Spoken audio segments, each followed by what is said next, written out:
Je pense que c'est ça qui a eu comme problème. Alors, je vais essayer de répondre à quelques questions. La cholestase, il y a l'ictère. Là. La cholestase, Menel, c'est l'une des causes de l'ictère, c'est-à-dire l'ictère ou l'isfirar. Ok, la jaunisse. L'une des causes, c'est l'ictère. Donc, ça veut dire que la cholestase, qui m'a dit Harald, donne l'ictère. Ce n'est pas hiya l'ictère. Ok, c'est l'une des causes. Voilà, classe la durée, c'est ça. Alors, donc, et je vais partager donc mon écran. Voilà, Annie, peut-être comme le partage d'écran. Alors, donc, l'ictère, ça veut dire, c'est un terme scientifique qui veut dire la jaunisse, ok? Toujours, posez-vous une question en biochimie. Kitsebo, un ictère, posez-vous une question. Pour l'eau, est-ce que l'ictère, qui est total, parce que vous allez le chiffrer, maintenant vous allez trouver 20, 30, 40, 50 mg. On bat, أنا واش قلت لكم؟ قلت لكم كاين deux est conjugué, qui n'est pas conjugué. Ok? Donc, demandez-vous toujours le Touma, est-ce que c'est un ictère à bilirubine ou un ictère à prédominance conjuguée ou un ictère à prédominance non conjuguée, c'est-à-dire libre. À partir de là, ça vous donnera justement des pistes. Ça vous dira, Win, qu'est-ce que vous devez rechercher comme cause. Ok? À partir de l'ictère, quelles sont les étiologies à partir de la bilirubine. Hein? Donc, vous voyez que c'est important. Quand vous faites un bilan, la bilirubine vous allez dire, alors, rani naqra fi les commentaires تاعكم. Hajra fil barrara, oui, mais c'est l'une des causes, c'est tout. Ok? Mika, on va répondre à la fin. Je préfère qu'on réponde à la fin. Ok? À la fin, on va répondre. Parce que مازال ما خلصش le cours. هاد les questions اللي راكي تبوزي لي آية مع ميكا هاد les questions là que تبوزيو راهم جايين les réponses تاعهم. اوكي؟ راهم جايين. دونك نعاود قلنا باللي voilà, je vais reprendre. قلنا attendez. Voilà. رانا في la planche numéro 13. واش راهي تقول؟ راهي تقول باللي le syndrome de cholestase عنده des paramètres نديروهم. شفنا شويه منهم في l'unité 2, c'est-à-dire شفنا phosphatase alcaline مع gamma GT. واليوم واش جبت لكم حاجه جديده؟ جبت لكم لا بيليروبين حاجه جديده. اوكي؟ هذه لا بيليروبين تكون طالعه كي يكون عندنا انيكتير الاسفرار، c'est un pigment هي اللي تمد لنا الاسفرار هذا تاع الدم وتاع لابو. Donc la première des choses que vous allez vous poser, est-ce que هذا البيليروبين qui est طالعه total, est-ce que راهي طالعه على جال لا بيليروبين libre ولا على جال لا بيليروبين conjuguée. Conjuguée, كشفيتوا واش قلت لكم على conjuguée. قلت لكم l'hémoglobine elle est dégradée en bilirubine, la bilirubine تدخل للfoie, كي تدخل للfoie elle est conjuguée, ou quand elle est conjuguée يقدر يصرى لي مشكل, je ne peux pas l'éliminer dans la bile. واش يصرى لها؟ تعاود تولي للدم parce qu'elle s'accumule. Et on appelle ça un syndrome obstructif, c'est écrit, ou cholestase. Voilà, c'est pour ça راني داير لكم la cholestase. La cholestase, l'une des causes تاعها واحدة منهم c'est حجرة في المرارة par exemple. Ok? Donc voilà. Alors, quand on a cet ictère avec cholestase, on a bien sûr une augmentation de phosphatase alcaline et de gamma GT. Et regardez où je comme la bilirubine létale, elle est conjuguée. C'est-à-dire qu'une dose أنا في المخبر نحوس على la bilirubine conjuguée ou la non conjuguée, هذه تاع الكوليستاز نسيبها conjuguée. Voilà, ok? عندي un autre ictère, c'est l'ictère hémolytique. Ok? Hémolytique, ça veut dire جاي من l'hémolyse. ياك على بالكم باللي l'hémolyse, ça veut dire c'est l'éclatement le globule rouge. Les globules rouges éclatent parce que vous avez des maladies. Vous avez des maladies qui touchent le globule rouge. Ce globule rouge, comme il va éclater, plus qu'il n'en faut, il va me donner un excès d'hémoglobine. Cet excès d'hémoglobine qui se libère va me donner un excès de bilirubine. Parce que qu'il y a un excès de hémoglobine, je vais avoir un excès de bilirubine. غادي نعاود نقرا في les commentaires تاعكم. Bon, Manel, la lithiase biliaire تمدلنا الكوليستاز. Oui. SS bilirubine كاين زوج انواع conjugué, ça veut dire دخلت في الfoie et elle a été conjuguée par l'enzyme, ou non conjuguée, ça veut dire qu'elle est libre ما دخلتش في الfoie. Il y a deux types. Rofeida, qui la bilirubine تدخل le foie, elle est conjuguée. En بعد elle doit être éliminée dans la bile. وإلا كانت حجرة في المرارة, on ne peut pas l'éliminer, c'est ça. Et enfin, Mohamed, la lithiase biliaire, elle est synonyme de cholestase, oui. La bilirubine totale, c'est la somme des deux. C'est la bilirubine conjuguée, زائد la bilirubine non conjuguée. هذه هي la totale. Ou l'ictère hémolytique, راني نexpliquer فيه. OK? Donc voilà. Oui, اللي ما تدخلش للفوا رفيدة هي qui est appelée non conjuguée. Sauf non conjuguée هي la libre. OK? Non conjuguée هي la libre. ما دخلتش للفوا.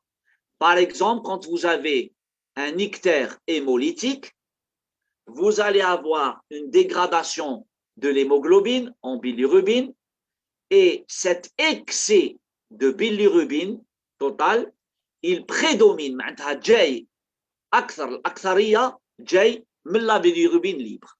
Donc vous allez finalement vous orienter grâce à la bilirubine, vous allez vous orienter. Est-ce qu'elle est à prédominance libre ou la prédominance conjuguée ou la mixte? Quand elle est à prédominance libre, elle a une hémolyse. Quand elle est à prédominance conjuguée, elle a la cholestase. Ou elle a la cholestase, zidulha, phosphatase alcaline et gamma GT. Ou il a l'hémolyse, elle zidulha la LDH, تزيدوا l'urobiline ou تزيدوا l'aptoglobine اللي راهي حابطه. Donc voilà, regardez, c'est des paramètres. انتوما démarrez من l'ictère, c'est-à-dire démarrez من la bilirubine, et en fonction des résultats de la bilirubine, vous allez compléter le bilan تاعكم باش تعرفوا est-ce que c'est une hémolyse ou là une cholestase. OK? Alors pour l'ostania, c'est la cytolyse. Je préfère en parler tout à l'heure. Rahijaya, vous allez mieux comprendre. Alors, on passe à la planche numéro 14. Là, vous avez bilirubine non conjuguée, واش نخمم, ou bilirubine conjuguée, واش نخمم. OK? Bilirubine conjuguée, تقدر تكون cholestatique parce que j'ai conjugué, mais ما قدرتش نيليمين. OK? ou تقدر تكون non cholestatique. On va la voir après. Ou quant à la bilirubine non conjuguée, تقدر تكون hémolytique ou la non hémolytique. Alors, hémolytique, هذا وين هضرت لكم عليها. قلت لكم le globule rouge عنده مشكل. ou non hémolytique, c'est quoi? شفيتوا هذيك l'enzyme تاع مقبيله اللي قلت لكم واسمها glucuronil transférase. هذيك l'enzyme qui existe dans le foie. Il a كاينه une maladie تقيس هذيك l'enzyme, ben vous allez avoir une bilirubine تدخل le foie. Donc il y a pas, c'est pas un problème d'hémolyse, دخلت le foie, mais malheureusement il n'y a pas l'enzyme qui va la conjuguer. Donc ça va être une bilirubine non conjuguée. Donc vous voyez que non conjuguée تقدر تكون hémolytique ou تقدر تكون non hémolytique. Voilà. Alors dans les hémolytique, on peut rajouter la formule, on peut rajouter l'aptoglobine, Et dans les ictères à bilirubine conjuguée, en général, on demande gamma-GT مع phosphatase alcaline.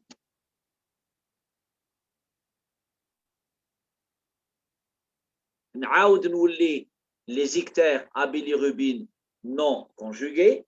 Ça veut dire là, soit j'ai un problème qui m'a coûté comme d'hémolyse, soit j'ai un problème non hémolytique. Dans les non hémolytiques, soit vous ne pouvez pas conjuguer l'enzyme, donc diminution de la conjugaison, soit vous ne pouvez pas la capter par le foie. Donc, avec une bilirubine qui provient de l'hémoglobine, soit ما قدرتوش تدخلوها في الfoie. Donc, elle va s'accumuler et elle va s'appeler bilirubine non conjuguée. Il va s'accumuler. L'oula, le premier point, production accrue de bilirubine. Là, une hémolyse, مثلا. Une hémolyse, c'est un éclatement exagéré de les globules rouges.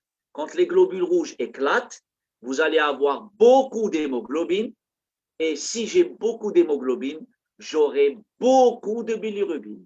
Donc, le premier point, c'est un ictère à bilirubine libre ou là non conjuguée. Min jatni l'hémolyse.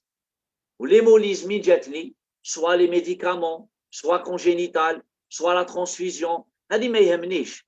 هذوما c'est des causes يقولهم لكم صحاب سيميو. حنا واش نعرفوا؟ حنا نعرفوا les bilans. أنا كي يكون عنده واحد un ictère, une jaunisse, avec une bilirubine طالعة وندوموندي la bilirubine non conjuguée ونسيبها طالعة, la première des choses que je suspecte, c'est un problème d'hémolyse. On bat captation hépatique. On bat un défaut de conjugaison. C'est-à-dire, ما عنديش l'enzyme مثلا qui conjugue la bilirubine. Alors, ça peut être l'enzyme, ça peut être des médicaments, ok. حنا قلنا هنا ما ندخلوش في les détails. Donc, أنا المهم عندي 3 حوايج. Production exagérée de bilirubine suite à une hémolyse, captation hépatique diminuée ou la diminution de la conjugaison. عندي bilirubine دخلت للfoie بصح ما قدرتش نكونجوغيها. Ok. Voilà pour les bilirubines non conjuguées. نعاود ندير لكم la planche numéro 14 باش تبان لكم un peu mieux. Regardez, dans les bilirubines non conjuguées, قلنا كاين hémolytique et non hémolytique. هذا وين درناهم. Ok. Voilà. زيد نروحوا à une autre planche, c'est vrai, mais je baina bien, c'est l'hyperbilirubinémie dans le cas conjugué. Ok. Quand elle est conjuguée, on a soit j'ai un problème de cholestase au niveau du foie, soit un problème de cholestase au niveau extra-hépatique, c'est-à-dire au niveau de la vésicule biliaire. Ok. Déjà, hein? Ok. On arrive au tableau. Tableau Wassah. Ok. C'est avec le tableau que vous allez bien comprendre. Un sujet normal a moins de 10 mg de bilirubine. Ok. Moins de 10 mg. Surtout, bon, la totale, c'est 10 mg. Ok. Et la non conjuguée, là, il y a une petite erreur. Hein, excusez-moi. Alors, la non conjuguée, c'est 8 mg. Dire 8 au lieu de 10. La totale, c'est 10. Ok. La totale, c'est 10. La non conjuguée, c'est-à-dire la libre, c'est 8. Et la bilirubine conjuguée, c'est 2. Parce que le total, le total, les deux valeurs, conjuguées plus non conjuguées. 10. Voilà, très bien. Donc, la non conjuguée, les 8 à peu près. La conjuguée, c'est 2. Et le total, c'est 10. Parce que vous n'êtes pas obligé de faire 3 dosages. Vous pouvez dire 2 dosages. Et le troisième, dire par calcul. Ok. C'est ce qu'on fait d'ailleurs dans le makhbar.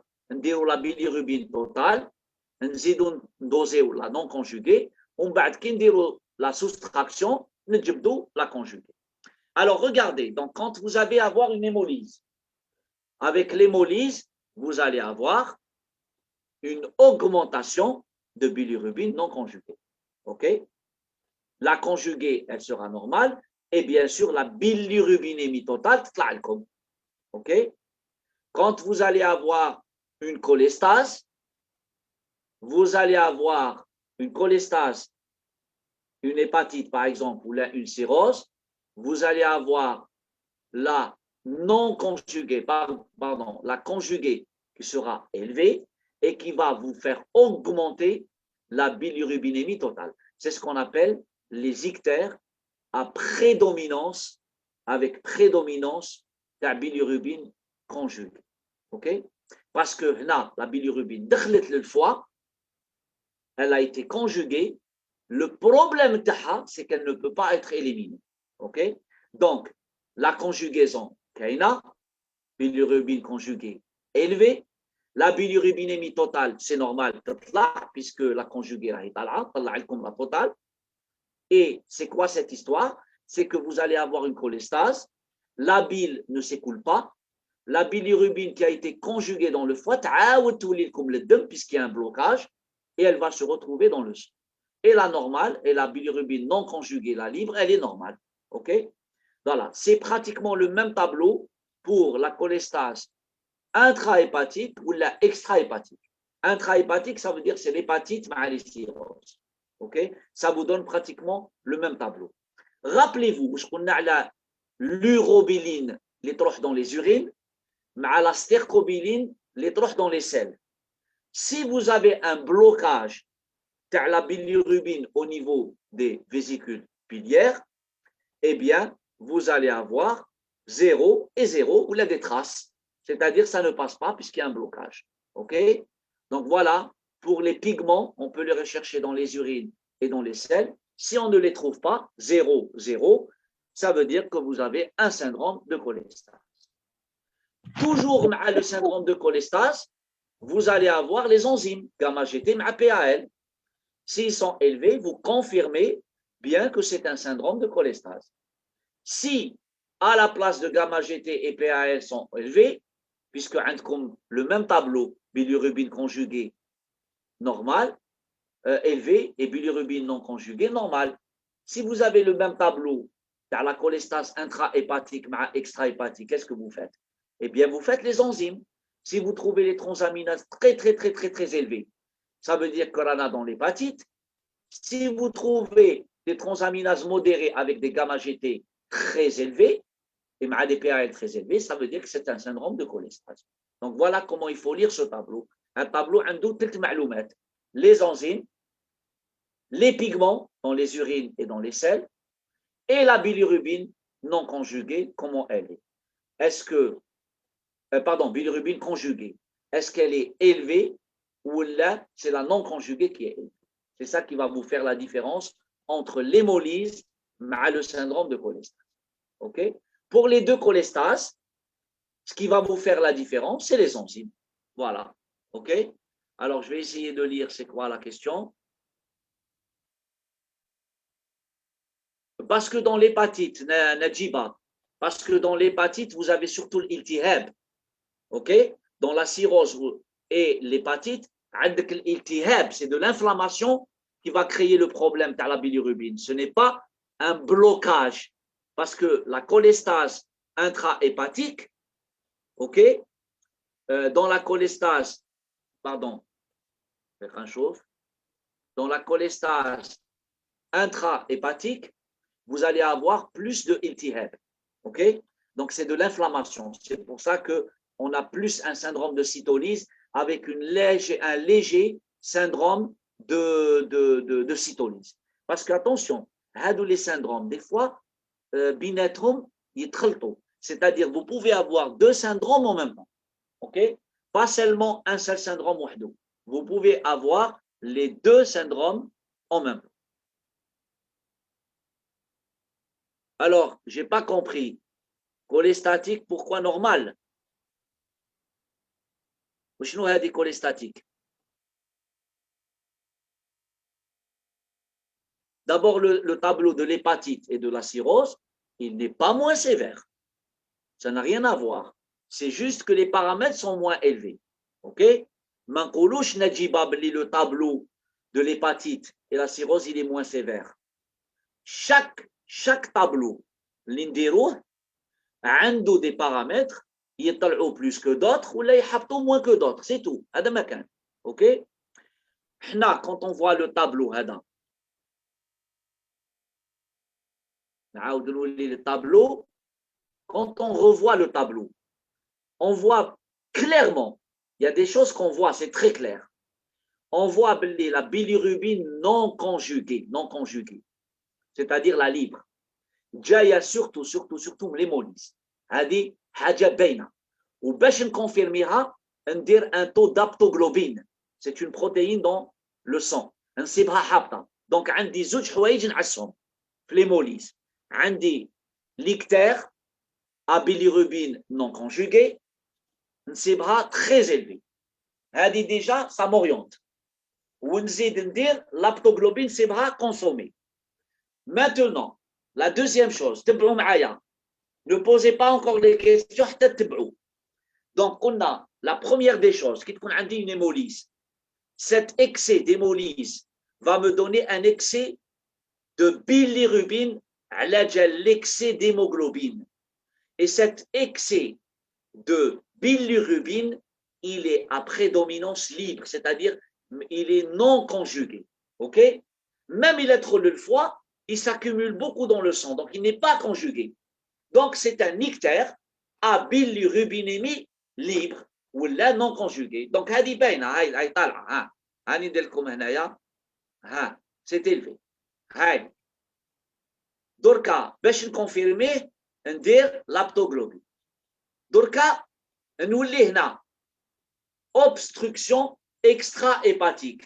Ça veut dire quoi? C'est un syndrome de cholestase تاع المراره.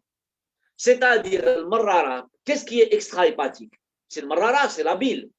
Donc, quand vous allez avoir une lithiase, par exemple, hajra, ou un cancer le marrara, cette fois-ci, votre bilirubine, elle est conjuguée. Donc, puisqu'elle est conjuguée, on va retrouver un ictère isphérar avec une bilirubinémie totale qui sera élevée. Ou quel est le type de bilirubine qui est élevé? Sauf c'est la bilirubine conjuguée. C'est tout. Donc, ce n'est pas sorcier, ce n'est pas un problème. Regardez. La bilirubine, elle est conjuguée, mais je ne l'élimine pas. Et comme je ne l'élimine pas, et je la trouve élevée dans le sang. Ou bien je confirmer, l'urobiline ou stercobiline, mais c'est branche, puisqu'il y a un blocage. Ou qui dire les enzymes, ندير gamma GT مع phosphatidylsaccharine ou le sébum élevé. Voilà. Est-ce que vous avez compris? Voilà. Donc, Nadjiba, tu as compris maintenant. OK? أنا عاودت لكم 3 fois, 4 fois au بالعقل et j'ai repris bien comme il faut. OK? Maintenant, il a عاودت وليت le tableau. Je ne peux pas dire l'hépatite et la cirrhose c'est moins sévère. C'est tout simplement d'autres étiologies. هذا ما كان. Ou bien dire la différence entre cholestase intra-hépatique et extra-hépatique, dire les transaminases. OK? Voilà. Alors, on rejoint la planche numéro 18. Dans la planche numéro 18, rappelez-vous, les phosphatases alcalines à gamma GT, ils sont augmentés dans la cholestase.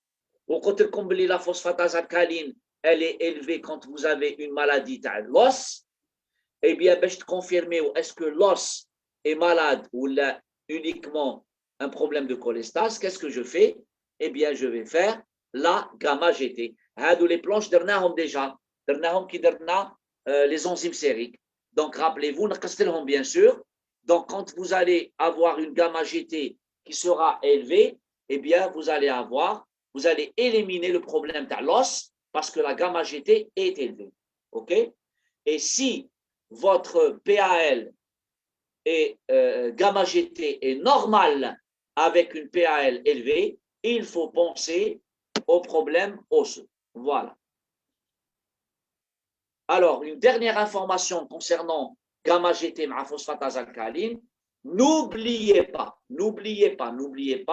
que ça augmente même dans le syndrome de cytolyse, mais avec une importance beaucoup moins que dans le syndrome de cholestase. OK? Donc, ça augmente dans le syndrome de cytolyse, mais ça augmente beaucoup moins que dans la cholestase. Voilà. Donc, rana كملنا la cholestase, hein? OK? Rana رايحين دركا le syndrome de cytolyse. Alors, le syndrome de cytolyse, vous pouvez demander deux enzymes, donc les transaminases et les LDH. OK? Transaminases et LDH. Pour la LDH, je fais déjà dans le truc précédent. Donc, je fais dans l'unité numéro 2. Donc là, ce qu'on va faire maintenant, c'est les transaminases. Les transaminases, c'est azat et alat. Donc, ils portent deux noms, c'est TGO, TGP. Rappelez-vous que les transaminases, on peut les trouver dans le foie, le muscle et le cœur.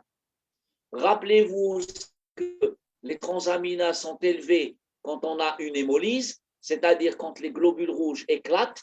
On a beaucoup de transaminases qui passent dans le sang. C'est pour cela que quand on a, si vous voulez, des enzymes, quand on a un sang qui a une couleur rouge, c'est-à-dire on ne peut pas réaliser faire les transaminases parce qu'il a été hémolysé. Okay? Donc, chaque fois que le sang il est hémolysé, on va avoir un problème d'interprétation. Alors, ensuite, on va passer à la planche suivante. Donc, les transaminases azat, alat, TGO, TGP, donc ils ont deux noms. On trouve plus de alat dans le foie que de azat, mais ça, vous le savez. C'est pour ça, quand vous faites un bilan ou que la personne, elle est normale, vous devez trouver les alates plus que les azat. Z, quand le malade a une maladie hépatique, l'azm tsebolo, plus de alat que de azat. OK? Z, toujours le syndrome de cytolyse.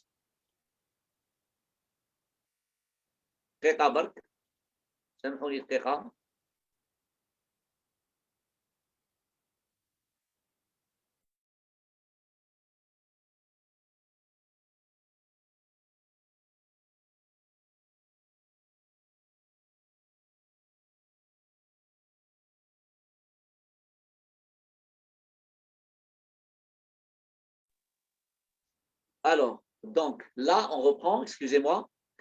Donc, quand on a une cytolyse, je recherche les transaminases, la LDH et le fer sérique.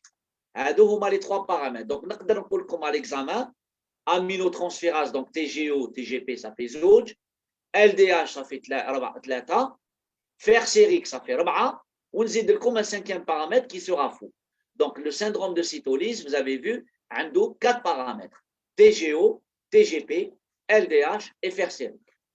Les transaminases, on a plus de alat que de azat au niveau du foie. Z, quand vous avez une maladie hépatique, vous avez plus de alat que de azat. Donc, le rapport alat sur azat est toujours supérieur à 1, alat sur azat pour le foie. Mais vous avez trois maladies, ok? 3 maladies dans lesquelles azat sur alat sont supérieurs à 1. L'axe. Donc, naoud, alat sur azat, c'est supérieur à 1. Mais quand azat sur alat est supérieur à 1, vous avez 3 causes. L'oula, maladie musculaire, donc plus de azat que de alat. La deuxième chose, c'est l'hépatite alcoolique. Et la troisième cause, c'est la cirrhose. Donc, voilà les 3 situations où, rappelez-vous, l'unité numéro 2, même fait l'examen. Voilà. Donc, هادوما كامل ce sont des choses qu'on a déjà vues. Hein? OK? On arrive à la planche numéro 26.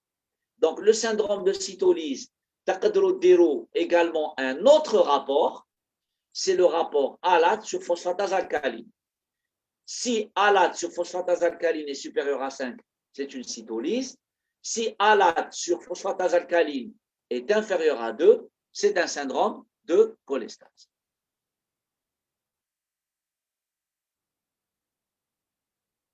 Donc voilà, pathologie donc, les transaminases. Donc, ce sont toutes les maladies hépatobiliaires qu'on a vues donc, dans l'unité numéro 2. Rappelez-vous que les transaminases peuvent augmenter dans les cholestases, mais cette augmentation, elle est modérée. Donc, ça veut dire que les transaminases, ils sont modérément dans les cholestases. Par contre, gamma GT et phosphatase alcaline, ils sont modérément dans le syndrome de cytolyse. OK? Le syndrome de cytolyse, eh bien, a plusieurs étiologies, donc a plusieurs causes. Parmi les causes, les hépatites virales. Et donc, l'augmentation des transaminases est très importante dans les pathologies hépatitiques virales, parce qu'elle précède l'ictère. C'est-à-dire que l'ictère, les transaminases, et donc ça va être très important pour la précocité du diagnostic. L'ictère, l'augmentation des transaminases. Regardez, je vous ai mis des planches étiologie des cytolyses hépatiques. Donc, la cytolyse aiguë, donc en général, le taux de transaminase est très très élevé, contrairement à la cytolyse chronique. Quand vous avez une cytolyse chronique, par exemple une hépatite virale chronique, eh bien, vous allez avoir des transaminases qui augmentent 2 fois, 3 fois les normes. Par contre, quand vous avez une hépatite virale aiguë, ou la haja aiguë, eh bien, vous allez avoir jusqu'à 20 fois, même plus, la limite des transaminases. Parmi les médicaments, ou les virus, les hépatites virales, les maladies métaboliques, les maladies auto-immunes. Quand vous avez une cytolyse chronique, vous avez aussi certains médicaments, les virus qui deviennent donc chroniques, par exemple l'hépatite B chronique, les maladies musculaires. OK? Je vais vous dire ce que vous allez retenir à la fin du cours.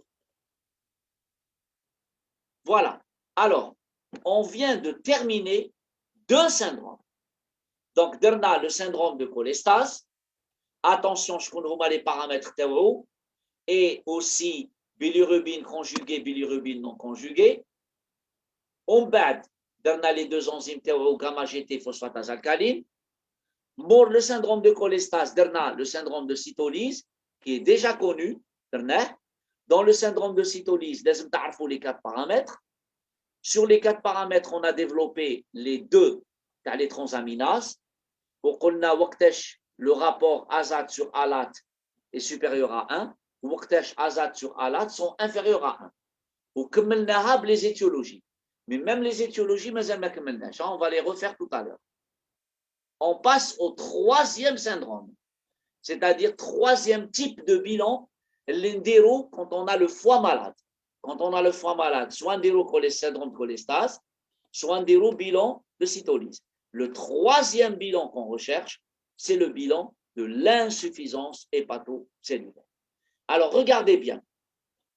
Quand le foie est malade, tout ce qu'il fabrique, on ne peut plus le fabriquer.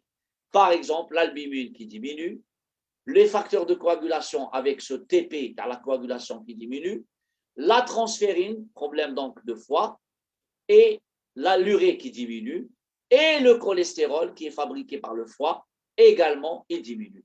Donc, si vous faites le dosage des 4 paramètres ou les 5, vous allez les trouver diminuer. Donc, attention, comme à l'examen, 4 paramètres qui sont diminués, on a une flèche, OK? Donc, vous devez savoir les paramètres de le bilan de l'insuffisance hépatocellulaire. Quatrième bilan, on a bientôt fini, hein? C'est le bilan de la réaction inflammatoire. Qui qu'on a le foie مريض, عندنا une réaction تاع التهاب. وهاد la réaction تاع التهاب نقدر نشوفوها في l'électrophorèse. Vous allez avoir une albumine diminuée avec les gamma-globulines qui sont élevées. OK? Donc, ce qu'on appelle la réaction d'inflammation chronique ou la aiguë. Et enfin, on peut faire des examens spécifiques. Donc, نهضر لكم عليهم les examens spécifiques. comme جايين, hein? Alors, quand on a une hépatite virale, rappelez-vous, les transaminases ne sont pas spécifiques, ils sont très élevés, mais ils ne sont pas spécifiques. Alors, qu'est-ce qui est spécifique de l'hépatite virale?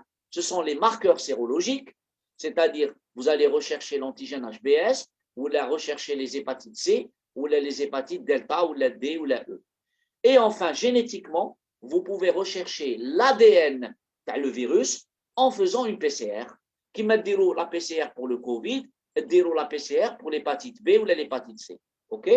Et donc, vous allez avoir des tests spécifiques qui vous font le diagnostic. Donc, vous allez avoir cette hépatite virale, n'est-ce pas? Cette hépatite virale B, elle peut évoluer vers la chronicité. Et justement, une hépatite virale, qu'elle soit B ou la C, parce que l'hépatite virale B, elle peut devenir chronique, et si elle peut devenir chronique, elle peut virer vers le cancer. On appelle ça le carcinome hépatocellulaire. C'est la raison pour laquelle, quand on a fait le diagnostic de l'hépatite virale B, d'abord on déroule le bilan de cytolyse, on déroule le bilan, les marqueurs dans la sérologie, et à la fin, regardez l'alpha-fétoprotéine. Si l'alpha-fétoprotéine est élevée, ça veut dire qu'on a un risque de cancer de le foie. Donc voilà. Donc, trois choses. D'abord, le bilan biochimique de l'insuffisance hépatocellulaire. Ensuite, le bilan de sérologie. Ensuite, l'alpha-fétoprotéine. Donc, vous voyez, il y a une hiérarchie et c'est comme ça que ça se passe. On va se déconnecter, je crois. Alors, on va se retrouver tout de suite après la déconnexion.